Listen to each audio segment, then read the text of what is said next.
Ay, muli po magandang umaga sa inyong lahat. Darating na namin yung sandbar. Kami ay maglalakad-lakad muna. Ipinark muna ho namin yung bike namin doon. Pabantay po. Pabantay. Ayan. Ito na ho yung sandbar. At napakaganda nito kung ito ay white sand. Bago lalagyan mo siya ng resort, bago kapag lutang itong itong sandbar, ay lalagyan mo siya diyan ng mga table. Pwedeng may mga bubong na table, bago may ilaw. Ayan. Yung mga mga solar na maganda, yung pang beach. Ayan. So ito na po yung natanaw natin kanina na sandbar. Ito na. Yan. Ito na siya. O baka gusto mong mang-faith na iuwi ang ugat na ari. Maganda nga yan. Lalagyan ng tanim. Oo. Diba? Ayan. Baka ho may nakakagusto. Murang-mura na lang ho. Alam sinunog. Yan. Sayang naman. Oo. Murang-mura ho yan. Yan ang mga antique na gustong-gusto ng mga mga foreigner na panlagay sa kanilang bahay. Tapos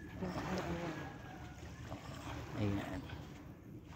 So kinakailangan kang umikot doon para makapasok ka din Ano kaya ito? Most of the time lagi nakalutang or parang kasi doon sa Pola na pinuntahan namin may ganito din pero maikli lang. Pag pagkati ay di lumalabas siya. Pag taog ay tingin ko hindi, inaabot pa niya. Inaabot din to. Tatagpo yung dalawa. Nagtatagpo yung dalawa. Yan, kanina po ay naririto kami sa area na yan. Yan, sa area na yan. Umikot po kami, naghanap kami ng daan para makalusot at makapag Yan, baka may huli na si Kuya. At say, gusto magpaihaw, ihawin na natin. Naalala ko nun sa bako. Sa Mayagaw. Oo, sa Mayagaw. Ano Kuya, marami na huli? Bakit po? Wala pa? Yung mga isda. Nasa gitna ang mga isda.